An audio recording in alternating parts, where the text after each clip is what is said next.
Meet Austin Varley, a troubled teenager, nearly facing 10 years in prison. But what he had was an entrepreneurial vision, always wanting to learn more, to do more. Selling weed. I truly treated it like a business that I actually made my first 6 figures. I got arrested and I was looking at 10 years in prison. Kind of gave me that wake up call that I needed. He was that young kid knocking on doors at 8 years old, mowing lawns, chasing something bigger. Today's world, we have a very victim mindset versus taking control of it. Because as soon as you take control of your life, you take control of everything and you blame yourself, then you can really start to make a difference. A lot of people want to live a good life, but they're not willing to put in the work. Austin Varley had the vision to run an empire, to know that anything is possible. He now runs a multiple 6-figure agency, generated over $100 million for clients, featured in Forbes, USA Today, and more. I've always cared about others. Helping change someone else's life and helping them grow and impact their family is more fulfilling for me. I can see the true impact that my work is doing. A lesson that your past doesn't define you, your vision does, and you can't stop someone who knows where they're going. Welcome to the Freedom Fire podcast, where you're going to see a story of a legend. Welcome to Freedom Fire podcast, Austin. I'm really excited, as I was just saying, to have you at the Freedom Fire, but also just looking into what you've achieved as a person. So welcome. Thank you so much for having me. Excited to be here. Lovely. Austin, I just want to start with the one thing. You're a serial entrepreneur. You've been featured in so many important media places like Forbes, Washington Post, Yahoo Finance, and many more. Outside the accolades, who's Austin? I always kind of joke with people that I'm just like, so you can even see on my hat, I'm Arizona. So I'm just a, desert boy is what I've always said. Born and raised in Arizona, baby of 6 kids. I'm not sure if I'm allowed to curse on here, so I won't. But I, was a little bit of a troublemaker growing up and just kind of figuring out my own way. But honestly, just someone that truly believes that you can make this life what you want as long as you're willing to put in the work and as long as you're willing to go after it. Other than that, just a chill guy that just likes to work, get stuff done, and help people. Amazing and very important. You can achieve whatever you want in life. It sounds very easy. Why are so many people still living below poverty means, like the poor? Yeah, so it's a good question. The funny thing is what I always like to say is it sounds simple, but it ain't easy, right? It's hard for sure, but it's simple, right? And the funny thing is you'll hear it all the time is like, don't quit. And it's hilarious how many things are cliche out there that are, people will say, well, that's cliche. Well, things are cliche because they're actually true. A lot of times in my eyes, why I think people are struggling in today's world is because in today's world, we have a very victim mindset from people. They always want to go boo-hoo me, or I was in this situation, or blame something for their current situation versus taking control of it. Because as soon as you take control of your life, you take control of everything and you blame yourself, then you can really start to make a difference. And then you can really start to think of, instead of, oh, I'm stuck in this situation, this is how it is, hey, how do I get out of this situation? How can I better myself or better my life? And what actions can I do to help? I mean, even the thing that behind me is execution. So a lot of people, I think, have a victim mentality. And a lot of people, I think, say they want to live a good life and they want to live a certain life, but they're not willing to put in the work. I could not agree with you more. I really believe that if we can, whether it's in business, and we are here to talk about business, whether it's in our personal life, in our relationship, or whatever it is, if we can learn to take the accountability, that if anything is happening in my life, it's my fault, and own it, I think life would be different and we would achieve so much more. And I also do like you talked about action, because I know so many people who are there, certificate after certificate, and I think it all boils down to action. And clearly you've been taking some actions and you're helping entrepreneurs to move from 6 figures to 8 figures and beyond if they are willing to put in the action and do the work. What made you start the journey of helping others? Kind of. It's always kind of been a thing that I've always done. So back when I was a kid, so like I said, I was a baby of 6 kids. It's Yeah. kind of hard to watch after all the kids in the household. So as the baby, it's pretty easy for me to slip out of the house and kind of go do what I wanted. So I started knocking doors when I was about 8 years old, just asking neighbors like, "Can I mow your lawn? Can I walk your dogs? Can I really do anything to make a buck?" And I started doing that at a young age. And that's actually how I met my first mentor, Joe, who owned a vending machine business, which I would help him go around and, fill up vending machines, which sounds kind of sketchy because it's like a little 8-year-old, 9-year-old kid going around with someone that has candy and loading up machines. But from there, it's always been something about I've always cared about others. So then when I really started getting into digital marketing and getting into this online space, I started building a digital marketing agency. That was one of the first things besides a multi-level marketing company, but that wasn't digital. I've always been helping people. So it's always been ingrained with me, and helping change someone else's life and helping them grow and impact their family is honestly more fulfilling for me, because then I obviously make money and I grow as it, but I can see the true impact that my work is doing. Amazing.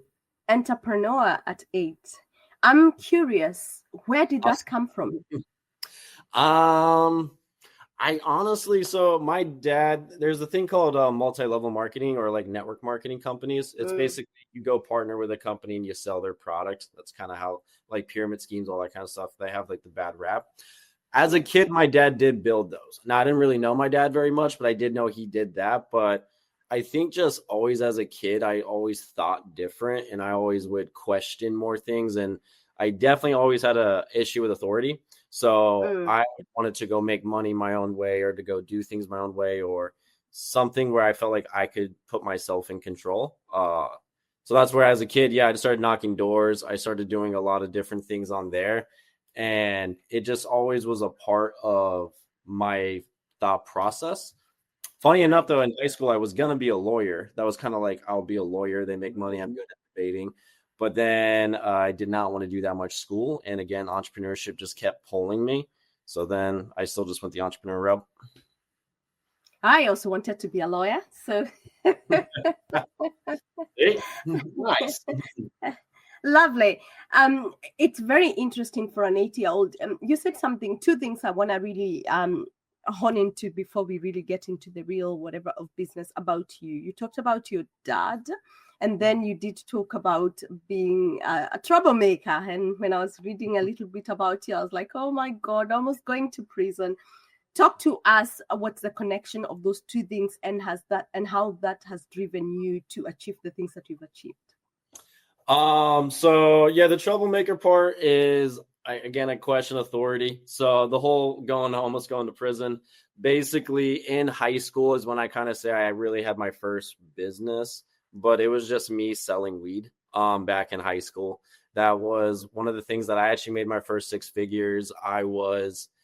Everyone else around me, because it was funny, I was already smoking. So at that time, and I was like, screw it, I can make some extra money. Let me try that. So then when I started actually selling, I truly treated it like a business. Like, I would go buy my inventory. I would lay it out. I would be like, hey, this is what I'm trying to go after on that side.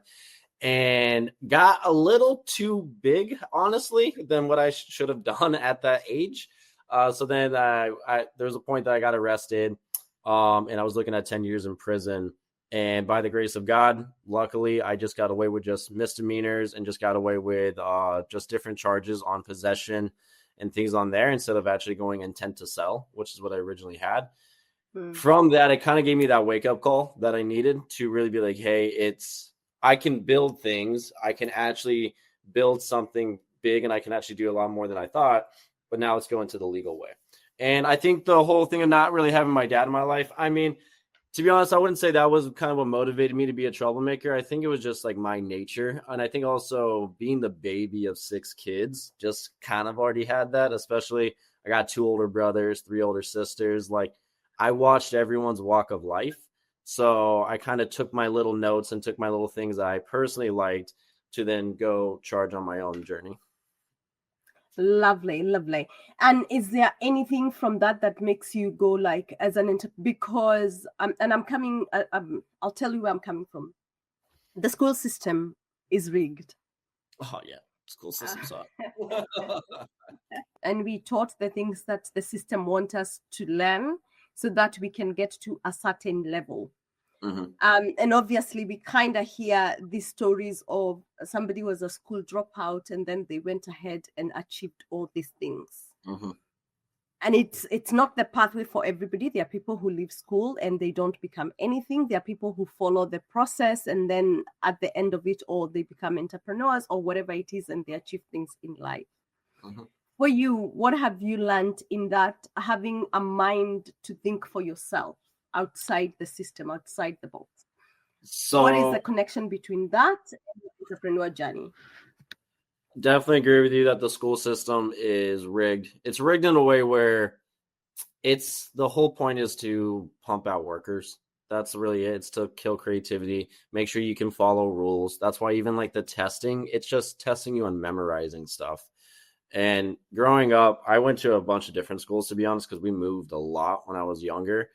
And teachers would always get mad at me because I obviously, again, troublemaker. I like to be a class clown. I would chat with people, but I would remember information very, very well. So, and we would learn the same thing again and again and again. So when they'd call me out, I would just answer it.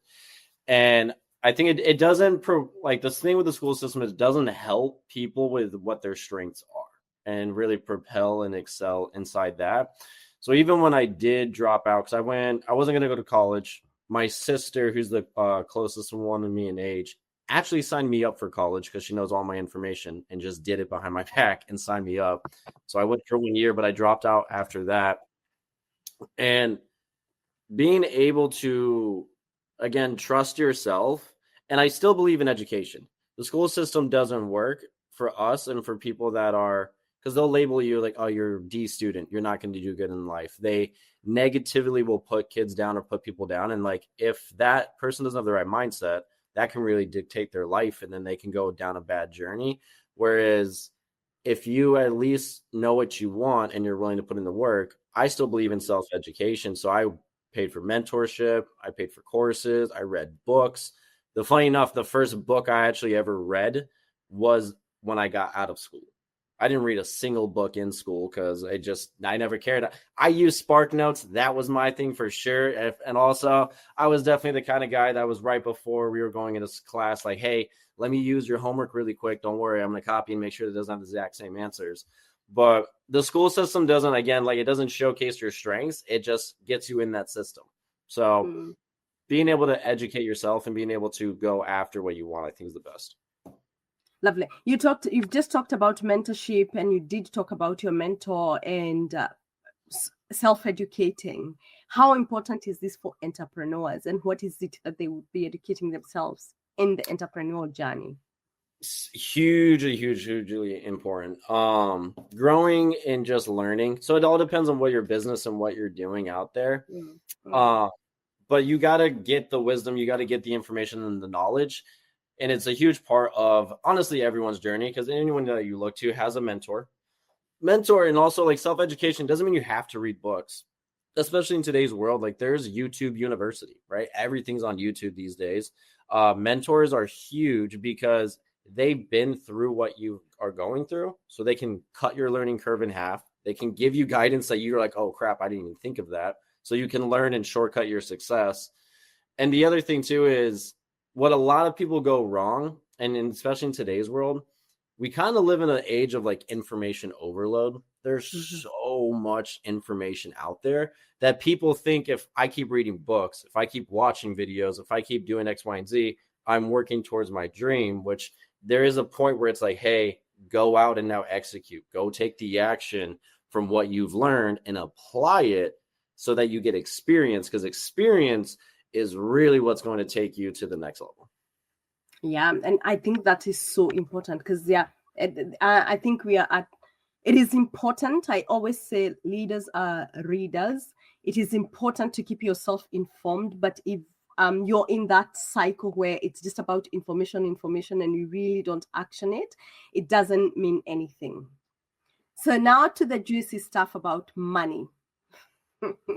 Because ultimately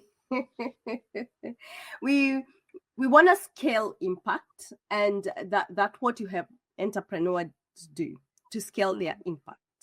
but we want to scale impact because we want to have a fulfilled life.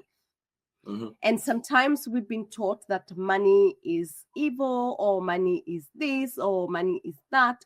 But money is essentially a tool to get us to where we want to go. What has been your experience with money? Do you love money? What's your experience? What's your personal experience?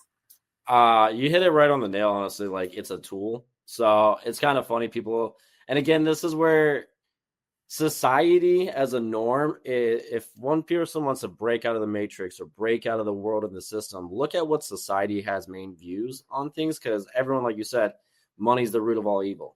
No, it's not. Now, can people with money be in power, and can they do abusive and corruption things? 1,000%, because it's a tool. But honestly, I would make the case that lack of money is the root of all evil, because then people get desperate. People then steal. People can hurt other people because they don't have that. But money for me, like, it's really a tool, and it's a tool for freedom. That's the biggest thing. And it gives you decisions and choices. And that's the thing, is when you are able to make certain money, you're able to acquire more, you get more freedom, you get more decisions, you get more choices, you can give more. Like, I donate every single month to my church, to others, to friends. Like, I always know that it keeps coming to me, so I can disperse it. The funny thing too is a lot of people will always say, money doesn't print, or money doesn't grow on trees. Well, here in America, we print money, like actually print money. So it really and technically does grow on trees. So you just got to change your mindset. And one of my early guys that I would listen to, have you ever heard of Jim Rohn? Yeah. So Jim Rohn had a phrase that really hit me, because I was like in beginning stages of my journey. And it was, if you want to make more money, you need to become more valuable to the marketplace. And that just kind of flipped a switch in my head, where it's like, okay, right now, because I was like just barely out of high school, I was like, I don't really bring a crazy amount of value to the marketplace. I can sell weed. That's great. But like in reality, what other value? So then that's when I started really growing and learning. And that when you build yourself up and you grow, then you're going to acquire the money. It's just going to go after you on that side. And again, it's a tool. And the funny thing too is, one of my early mentors also told me, money and age are the two things that bring out the true person that you are. So if you were rude and mean when you were broke, you're most likely still going to be rude and mean when you are wealthy.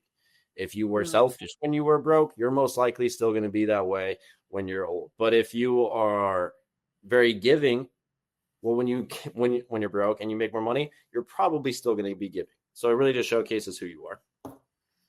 Right. Adding value. How do people start to, if an entrepreneur is here making 6 figures and they want to grow, how do they start adding more value? So if you are an entrepreneur that's at the 6-figure level, what you did to get to 6 figures is not going to get you to 7 figures. Obviously, as someone that's already making 6 figures at that point, as within your business, there's some type of offer that you're selling. There's some type of problem that you're solving. So from there, the biggest next step is going to be, honestly, adding more eyeballs and adding more team members to scale it. Now, when you're saying value, it depends on where someone's at. If they're at the 6-figure level and they need to add more, they want to add more value to make more money, it varies. A lot of times you can take one offer and you can take that to $1 million business. The other thing too is if you're starting from like, say, hey, I'm not making any money, or I don't have a business yet. I always like to then kind of think of what problem can you solve and what thing can you actually go do that can add value. And value doesn't mean like, hey, I got to help someone grow their business to millions of dollars. It can be as simple as, hey, I can go start a maid service. I can go houses and I can clean their house. And that's value, because it's like, hey, I'm super busy. I don't want to clean my house, or I can't reach my fan. You can, and you'll do it. Cool. And then that's how you're adding value to people, and you can start building a business. One, it's solving a problem by cleaning, but it's also adding the value by giving their time back. So it kind of just phrases and varies on where they're at in their journey. So if somebody comes to you now, they're wanting to start a business, they've identified the value that they want to bring into the world, or the problem they want to solve in the world, how do you support them to take the next steps? What's sort of the process that you work with the people that come to you? So, good question on that. So Influential, which is like my bread and butter baby right now that I launched with my business partner, that one, it's very specific people who we help. But if someone's just like reaching out, asking for help or guidance on like their life or their business, if they have an offer, the first thing that I will always like to do is what I call MMO. So message, market, offer. So like, hey, what is your message? Like, what are we going after? What are we actually trying to say? Like, for example, like, let's say I'm selling these canvases. Well, my message is like, let's say I want to inspire people with a different type of canvas, and I want to have high quality canvases that are from the norm, right? This is like iconic, where I remember even my dad had like random old canvases that I thought looked so old and weird, and they were like business leadership ones. I was like, that's stupid. And then I had these on my wall because I think these look cool. So it's kind of funny how it goes, but like then you got your your market. So who are you actually trying to talk to? Because a lot of times what people go wrong with is they try to say, I can help everyone. And obviously some businesses will vary, but if you try to go the everyone route, especially in the online game, there's so much noise out there that you're just going to get muffled. You're just going to get pushed to the side. And then the biggest thing that matters is your offer. What are you actually selling? What are you actually helping? And what I like to call it inside the offer is, what is your bold promise? Like, what is the transformation that you're actually selling? Because that's all anyone cares about is if I give you money, what is that transformation, or what is that big, bold, like change or thing that's going to give me that I'm going to get? Amazing. And I just was thinking as you were talking, because we've been taught to niche, which is what you were trying to say. Just be very specific on who you're messaging. Should we be niching on our just market or also problem? So it varies on it. So niche, because there's so many things within inside it, right? So like a niche can be, if you're an online brand, like online, global, you can provide services online or e-commerce. Definitely niche, like very like specific on who you're talking to. The problem can vary. Like, let's say, for example, this shirt is Built. So like Built Basics. It's like a clothing brand that I really like. Very simple shirts, because I always would wear plain white tees and plain black tees. That's honestly, you'll see me in anything. That's all I'm wearing. But these guys like went after that, and they're higher quality ones. For some people, they would never wear this, but they are like on site. They're niche down to where they're clothes for men, but like not crazy niche down where it's like only for people in San Diego, right? Or something like that. So it varies on the level of your niche and your problem. You can have your problem be mainstream problem, i.e. for us, we help build and scale brands. All businesses need that. But so the problem, quote unquote, is big, but then the market, the avatar that we actually go after is very niche down on only coaching and personal brands. Amazing. Because I think we get confused there, and it's important for people to know it depends on what is it that you're doing. So then, is it your market that needs to be really niched, or is it the problem, depending? Because I think it's one of those things in businesses as you're coaching people that people get caught up in. I want to talk about marketing strategy, because I think that's the one thing you do and do really well.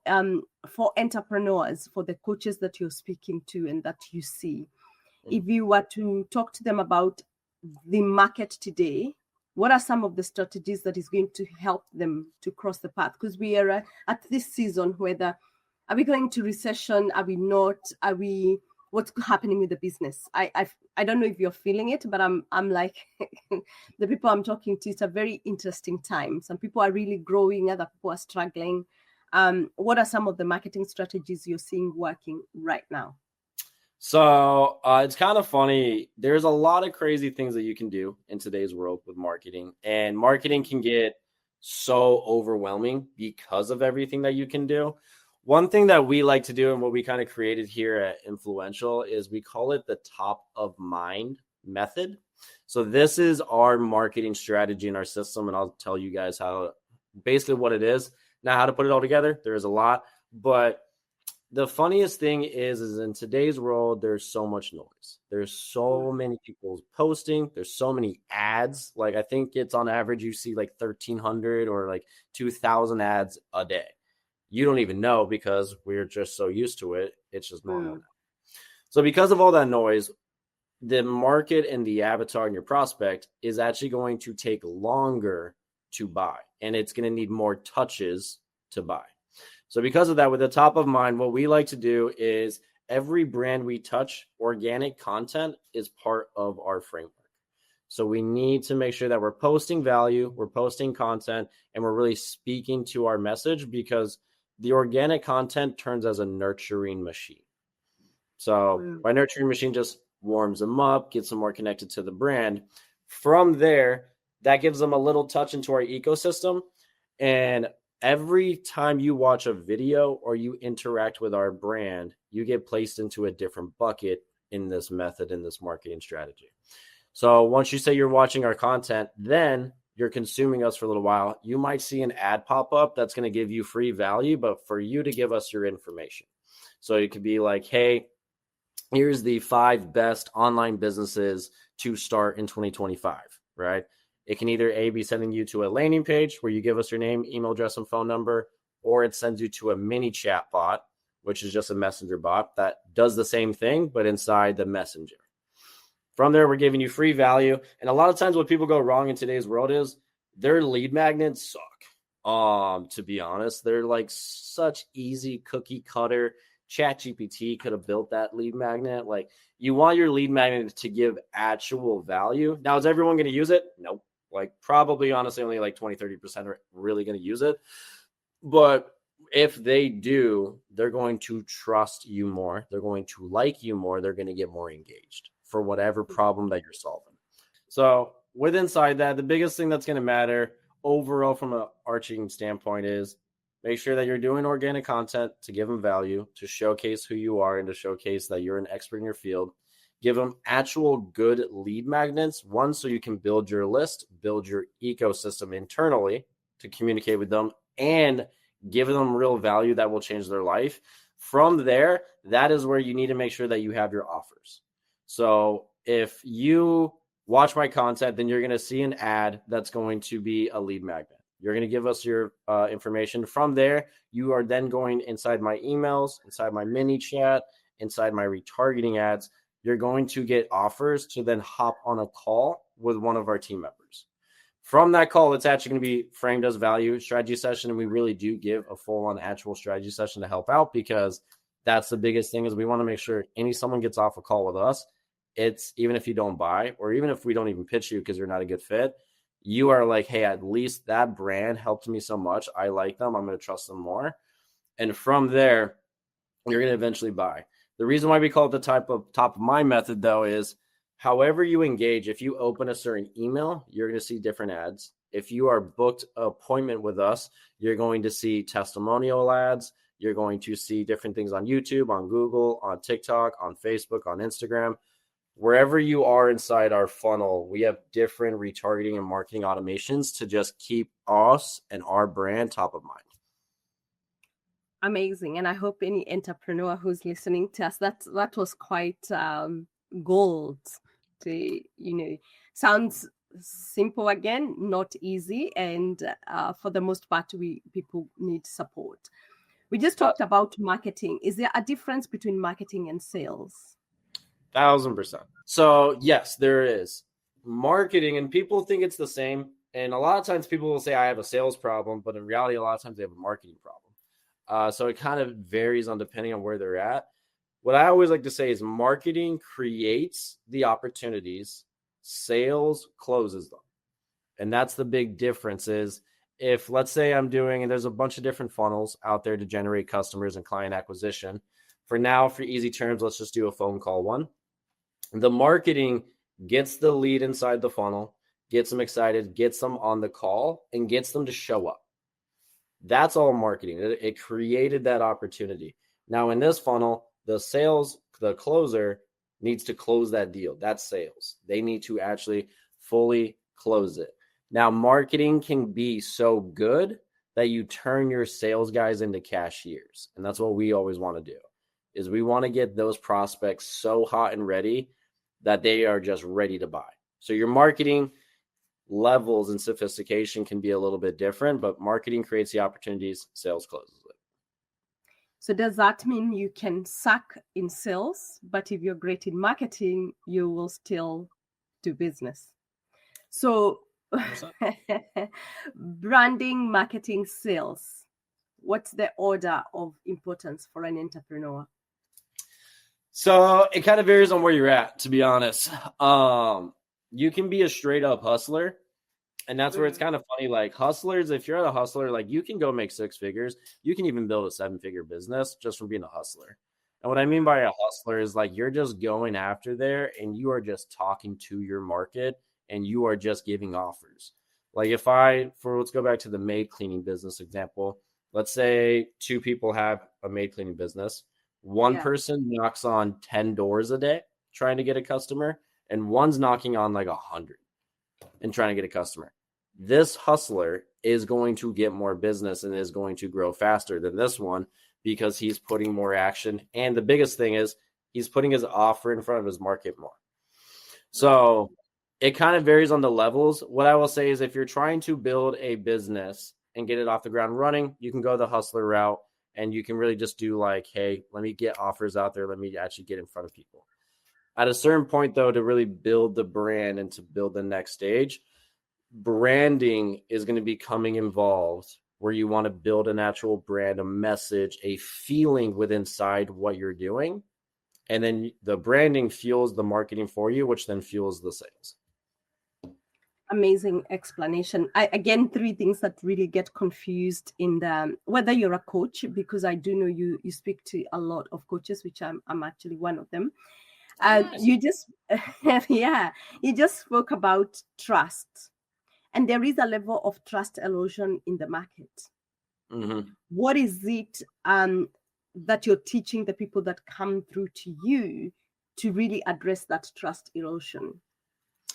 So trust it's kind of funny. The market now is more skeptic than they've ever been.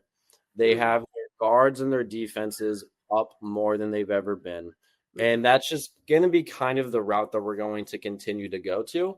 And the reason why is because people are getting so used to this online world now. And they're used to seeing, say, for example, a coach and their example and ads and all this stuff. And automatically people think scam or this isn't going to work or like their defenses and their guards are just up. The way to start building that trust, and one of the reasons why organic content is such a huge piece of what we do, is the organic content piece. Making sure that you're talking to that market, you're sharing value with them. And with everything that you're doing is you're really giving them value and helping. Lead with value first, but making sure that it talks to who they are. And then the next thing that we do is going to be testimonials, right? If you go on our website, we got case studies and testimonials like crazy. If you go to any of our brands, testimonials and social proof, we shove that everywhere because it's like, hey, this is undeniable proof that we've helped and we've worked with people. And then after that, for example, what I always like to do with coaches, in your offer, there's a thing called a guarantee. And there's 3 different types of guarantee. There is money back satisfaction guarantee, which is weren't satisfied, 30 days, 100 days, whatever the hell it is, your money's back. Then you got a conditional guarantee, which means if you did my program, you executed everything and whatever you have the conditions be like, hop on 5 live classes, finish the course, go do, let's say they're trying to build a digital marketing agency, go do 20 pitches and record them and send them to us. Like if you did all that and you didn't get what we promised you would get, here's your money back. That's a conditional guarantee. And the third one is no guarantee. And you stand by, there's no guarantee. And like you make that as a point, but we always add usually a guarantee to our offers because then we have organic content to give value. We have the social proof and testimonials to show that we know what we're talking about. And then we even say, hey, we guarantee your success. And that's where we always have conditional guarantees because there are people out there that are just lazy. It sucks and I hate it because I always hear people complaining. But it's like, just go do something. Like you again, it's like back what I said earlier, you say you want help, but you don't. You like to say that you do, but you're not willing to actually help yourself, which sucks. Yes, but then we have the help of Chat GPT, and we did allude to it before. So there's no excuse in the world we are living in today. There is AI, which is exponentially changing things as it changes itself. But AI is not going to do anything. I am quite curious to see how you're using AI and how you're advising the people that comes through your doors about AI.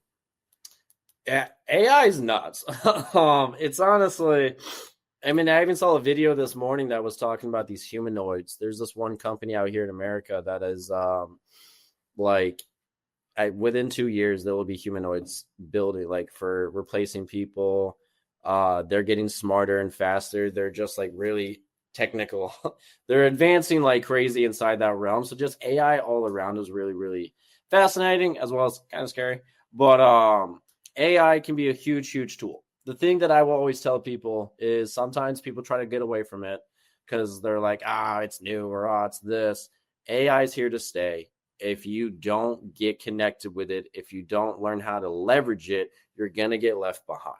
So you need to, especially as an entrepreneur, you need to be on top of these things and to be riding the waves with them. Otherwise, you're going to get lost.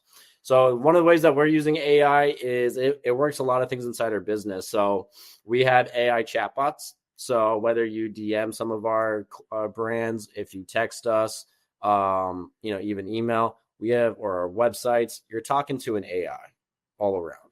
And those things are qualifying you. They are learning more about you. They're gathering that information and putting it in your contact record. It's ultimately going to book you an appointment or sell you a product.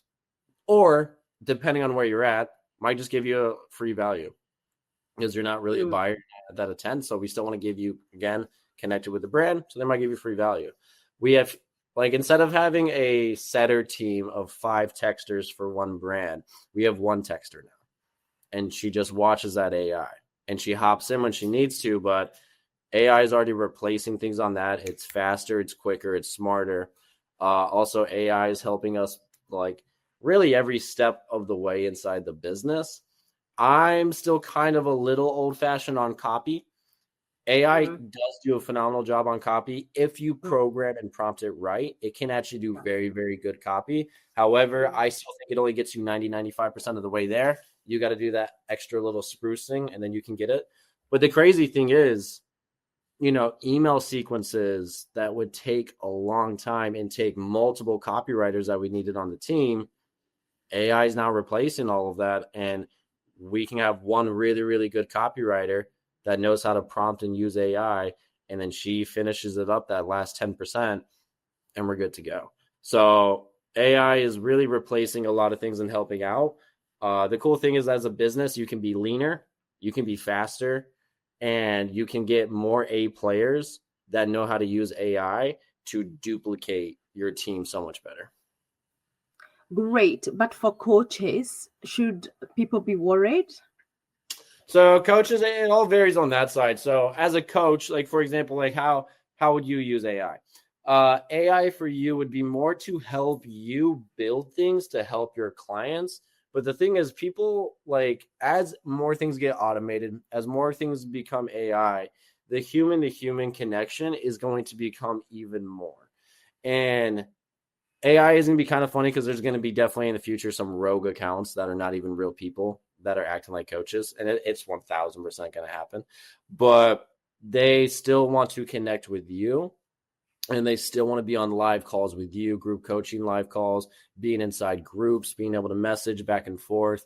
AI as a coach can help you create resources and to help you create things for your clients, especially depending on what you actually are helping with. Like, so you're a coach. What is your offer, or like, what is your transformation that you help for your clients? I'm in leadership coaching. And my offer is literally a masterclass to really support leaders to lead self first before you lead others. Okay, cool. So with inside that, like, for you, one, the AI could also help you add more resources to the value that you're already giving. The AI can also help you. Basically, the nice thing too is like, let's say you have a course. You can transcribe everything inside your course and you can load that all up to AI and talk about your avatar. Again, this is where AI, a lot of people don't prompt them right. They just ask a simple question and it gives you basic information. If you load it up with things that you're wanting it to learn and grow and to understand more, then you ask questions, it can help so much. Like, for example, yesterday we just signed on a new brand. We gave an AI probably like over 500 pages of data throughout her campaigns so that we can ask questions off all the data it got so that we can make better, smarter decisions for that brand. So for you, as like for coaches, you guys could load up your entire course, load up everything like a transcription. Hey, what things inside here are missing? How can I make this better? And then you can even give feedback from your clients and be like, hey, what areas are in here can I do better to help with X, Y, and Z problem? So there's different things on AI that can help you on there, but nothing's going to beat a human coach and a mentor on that side. I agree with that. And the one thing for me, I see AI really working really well is when I use it as a strategic advisor, really. I position myself as a business strategist. And so I really like to lean into AI as a strategic advisor in knowing what's happening elsewhere, what are the market trends doing, how could I do things differently. And I think we really go to AI for copywriting and all these things. Not very great tool for now in terms of research, I would say, but really amazing as a strategic advisor.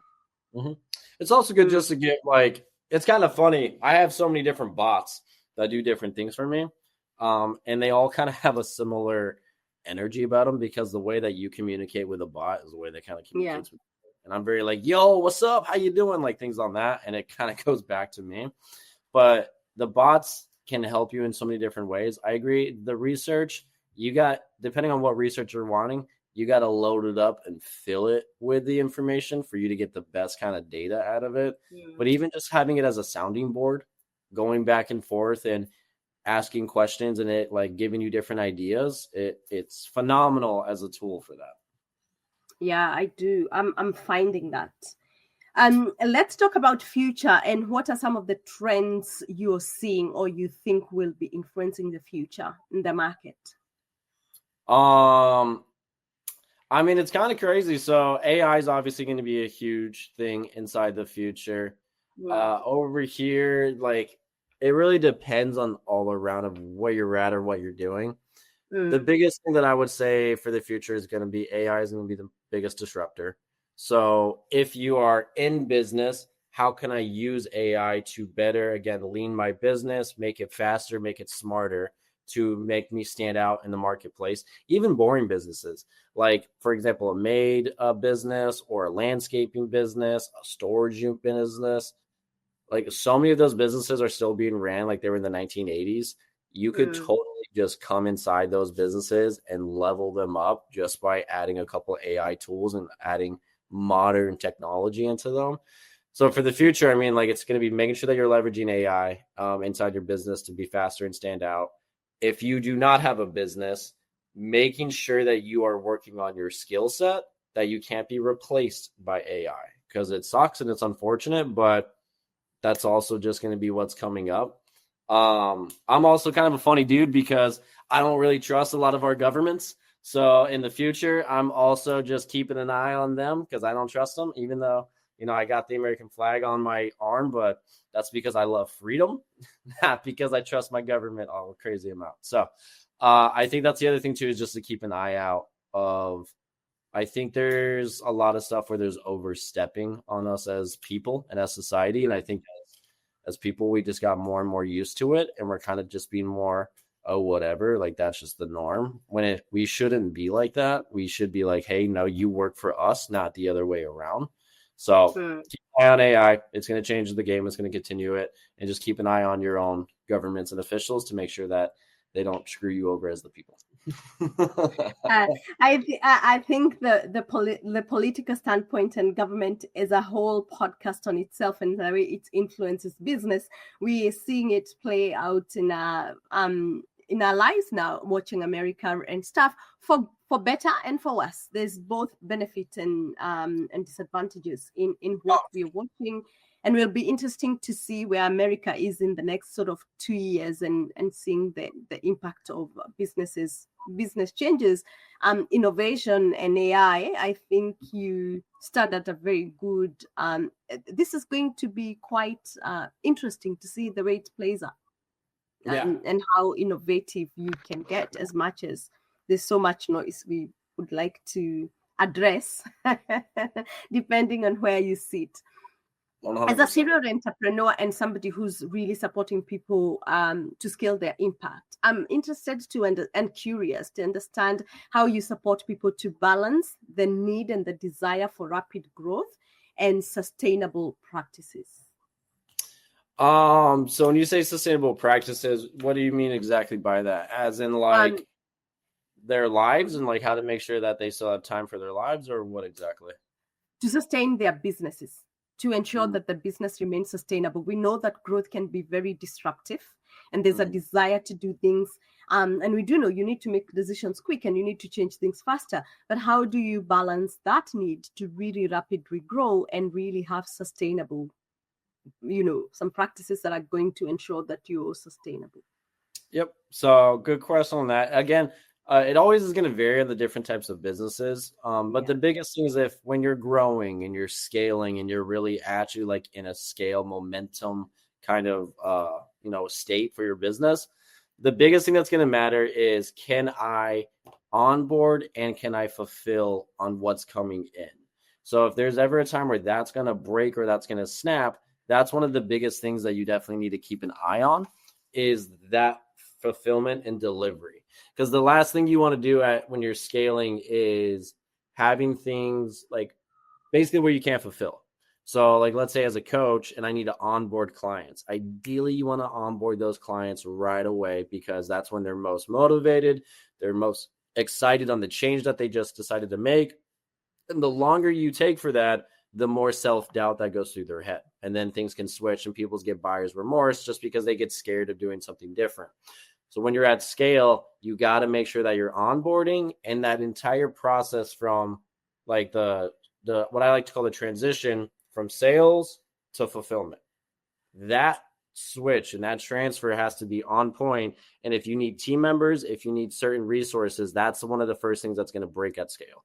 So making sure that you can fulfill overall. And then if you need to add more team members, add more systems, add it at those times that you're seeing, as well as when you're scaling. The next thing that can break is your sales. Do you have enough sales? Like if you're doing calls, do you have enough closers? Do you have enough bandwidth for your calendars? We've had that at times where like we've had to book people out. We've had like 5 guys, 5 full calendars, and we're booking 5 days out, which that's not good, because the further you book out on a sales call, the less likely they are to show. So like, hey, we need to get more closers. We need to get more sales guys in because we're trying to scale this, but right here, this is breaking. So then you got to kind of watch those 2 different departments back and forth to make sure that you can handle the sales and that fulfillment team can fulfill. What has been your greatest lesson in business? What are your 3, if somebody was to ask you, what are the 3 things right now you've learned in business that will live with you forever? It's a good question, but it's so hard to answer because there's so much stuff. I think one of the things I guess it's business / yourself. One of the things I would say is ask for help. A lot of people have Superman syndrome, and especially as men, right? We don't really talk. We don't really ask for help. We kind of have like such a ego in our head, like I can do it. I can figure it out. But ask for help. Raise your damn hand. And try to get help on that side, whether it's a mentor, whether it's a friend, whatever it is, like ask for help. It's going to shortcut your way to success. Next thing is, don't be scared to test and to try something. If you have an idea, like try it, test it. It's always a no unless you ask. It's not going to happen unless you go after it and try to do it. So don't be afraid to test. Don't be afraid to try. And the next thing for business is, everything's numbers. Like everything in business is numbers. So if you don't know your numbers, you don't know your business. So every department has KPIs, has numbers. And the fun thing too is when you really get your business onto a spreadsheet and you can see, hey, here is what my show up percentage is. Hey, here is what my closing percentage is. Here is what my click through rate is. Here's what my actual retention is. Like all these numbers, all these KPIs in the different departments. Then you can see bottlenecks so easy. And you're like, hey, this is a problem. We need to fix this. Let's try these things to help fix it. Cool. That helped it. Or, hey, that made it worse. Let's go back to what we used to do and then try to fix it there. So your business's numbers, and make sure you know your numbers, make sure you get on the spreadsheet. And the cool thing is you'll see your bottlenecks and then you'll be able to scale. You'll be able to actually really build a business. Amazing. Amazing. As we near the end, as an entrepreneur, what are you being curious about at this moment? I guess the biggest thing is like we've always been in this little limbo with crypto for a little while. I own crypto. I'm even right now, I'm in a couple of different projects for crypto behind the scenes on stuff. I guess the biggest thing I'm kind of curious is how is crypto going to play with inside of business? And I guess the next thing too is just the newer ways of the digital world. Like it's kind of crazy if you think way back in the day, like Instagram and Facebook, a lot of these platforms didn't even really exist, and now they dominate. YouTube dominates. YouTube's been around for a minute, but it wasn't what it is now. So the next thing I guess I'm kind of curious about in the future as an entrepreneur is what platforms might rise up and take over market share, as well as how can things change the way that we interact with the market as business owners as well as marketers. And how are you preparing for that? The latter. So basically always staying up to date on trends. So you're always got like when there's new platforms that come out, we'll be one of the first ones that will test it, try it out.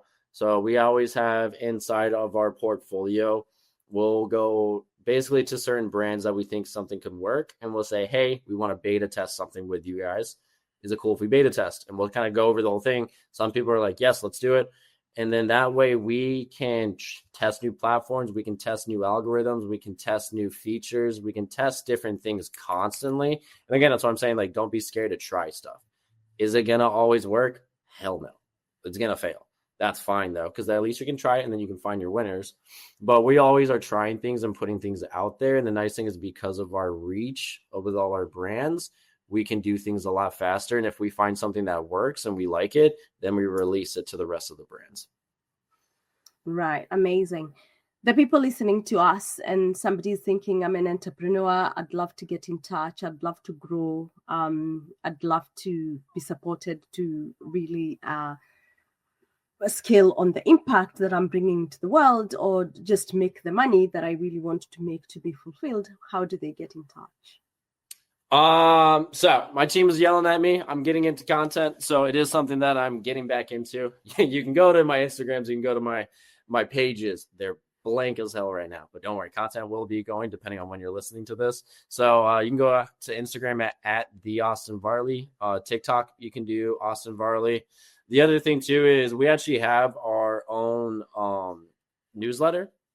And so if you go to influentialinc.com, there's a newsletter that's on there. We give it out every week on Wednesdays, and it's basically us just sharing what we're seeing in the marketplace. And again, like we're always very big about value, and that's a big core feature and just value of everything that we do. So that newsletter will most likely be one of the best newsletters that people can read, and we're giving away secrets that we see in real time. So you'll get marketing tips every week, sales tips every week, mindset tips every week, books to read every week. And then sometimes we do a brand spotlight where you guys are allowed to send us, hey, here's my brand. What could be better? And we'll record a loom and say, hey, if I was you as a business owner, this is what I would do for this funnel, or here's how I would make this better. So best thing I would even say for there is to learn and grow and then execute from the stuff that we share inside that newsletter. Amazing. Amazing. Now to the final question. Why does God matter in your life? I noticed you're a man of God. Why does it matter? Got the cross, and he's even on, you can't really see, but he's even right there too. That's a really good question. So God has made the biggest impact and change in my life. It's kind of funny. Throughout my entire journey, I would run away. I would not be as close as I am to God today. And it's kind of funny is I didn't grow up really with a natural dad, but I always had a heavenly father that was always looking after me and that was always there for me. And I would always pray to God and talk to God when I was in trouble, when I was in certain situations.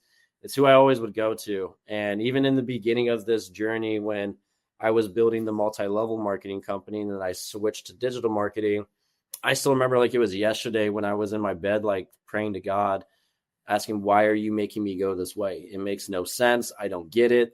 Digital marketing still like new, like there's nothing really about it. Why are you making me go this way? And a lot of the times we can't see what God can. We see so small. God sees the big picture.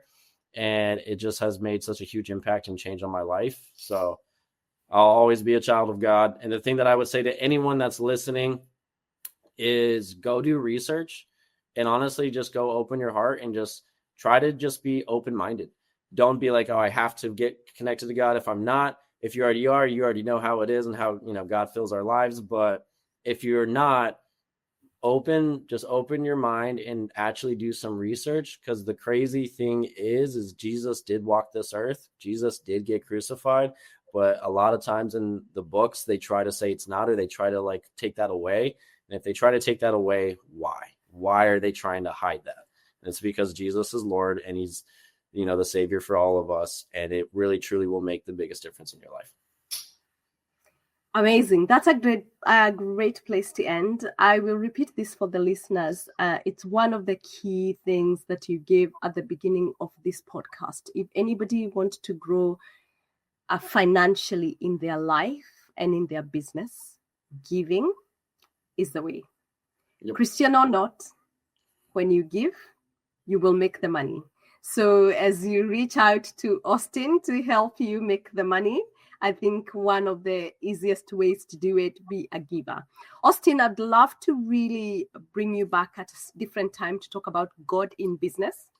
I think sometimes as Christians, we stay away from the conversation. And I think it's important for Christians to see people who are excelling and doing amazing and really getting it, who believe and trust in God and actually champion him and have the covering, because it's amazing. I love that. And I would be more than happy to come back and to talk about God and talk about business. Also, even talk about how a lot of principles are in the Bible. And I mean, if anyone hasn't read it, read the book of Proverbs. It is an amazing book. It's the Old Testament. And there's so many good, rich wisdom in there that's from thousands of years ago. So I would love to come back, and it's been amazing to be on your show. Thank you so much for having me. And I hope everyone got value. And I guess I'll talk to you guys in the future again.